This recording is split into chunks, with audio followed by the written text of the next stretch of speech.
मुख्यमंत्री फडणवीस यांच्याकडून मेट्रो मार्ग 9ची पाहणी।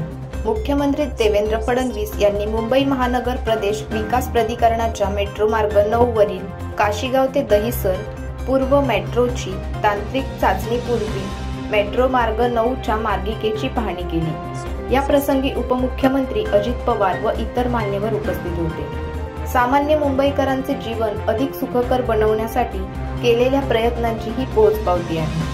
जनतेचे प्रेम आणि हा उत्साह हीच शिदोरी आहे असे यावेळी ते म्हणाले। मुख्यमंत्री देवेंद्र फडणवीस यांनी मुंबई महानगर प्रदेश विकास प्राधिकरणाच्या मेट्रो मार्ग 9 टप्पा 1 काशीगाव ते दहिसर पूर्व मेट्रोच्या तांत्रिक चाचणीचा हिरवा झेंडा दाखवून शुभारंभ केला। यावेळी उपमुख्यमंत्री एकनाथ शिंदे, उपमुख्यमंत्री अजित पवार, मंत्री प्रताप सरनाईक व इतर मान्यवर उपस्थित होते।